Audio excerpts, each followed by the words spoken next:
नमस्कार। ज्योतिषीय श्रृंखला की इस कड़ी में आपका हार्दिक स्वागत है। ग्रहों की महादशा, अंतर्दशा और उनका फल, इस विषय के अध्ययन के क्रम में अभी हम शनि की महादशा का अध्ययन कर रहे हैं। पिछले वीडियो से हम शनि के विभिन्न स्थितियों में रहने से उसकी महादशा में क्या फल होता है, इसका अध्ययन कर रहे थे।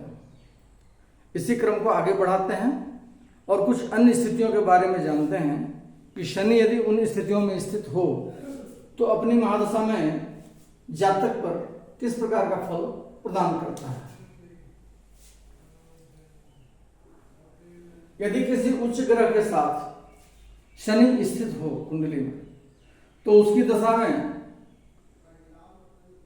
जातक को थोड़ी सी जमींदारी, खेती और सुख की प्राप्ति होती है।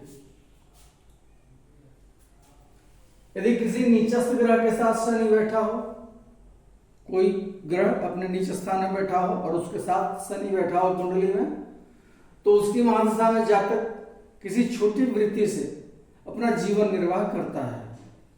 उसे प्रवास का भय होता है तथा विद्वानों से विरोध होता है।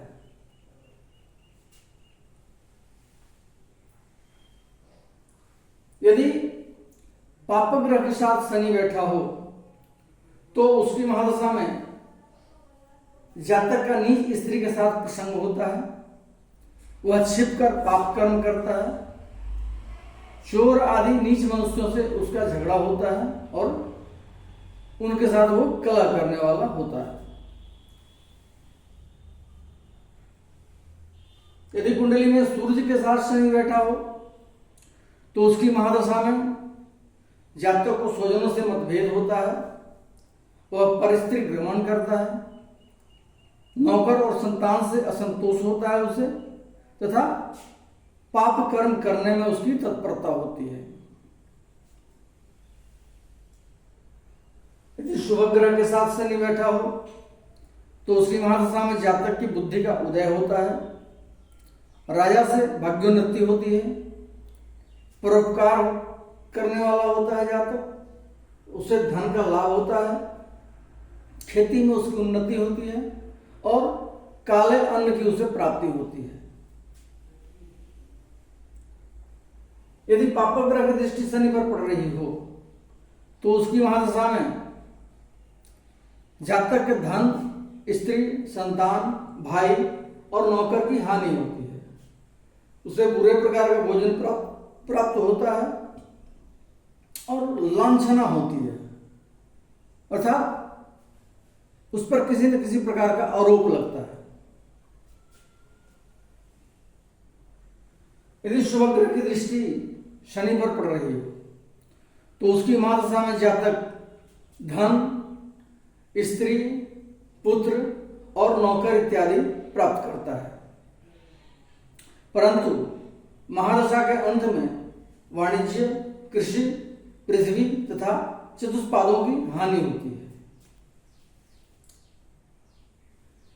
यदि नीचस्थ शनि उच्च नवांश में हो, अर्थात शनि कुंडली में अपनी नीच राशि मेष राशि में स्थित हो और तुला राशि के नवांश में हो, अपनी उच्च राशि के नवांश में स्थित हो, तो उसकी महादशा के आरंभ में शत्रु, चोर और विदेश भ्रमण से जातक को दुख होता है तथा महादशा के अंत में जातक को आनंद की प्राप्ति होती है।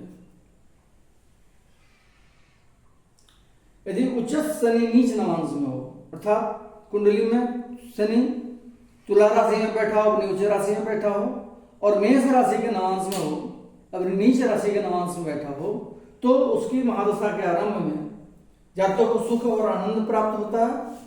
परंतु अंत में, महादशा के अंत में जातक को दुख की प्राप्ति होती है और उसे नाना प्रकार का संताप झेलना पड़ता है।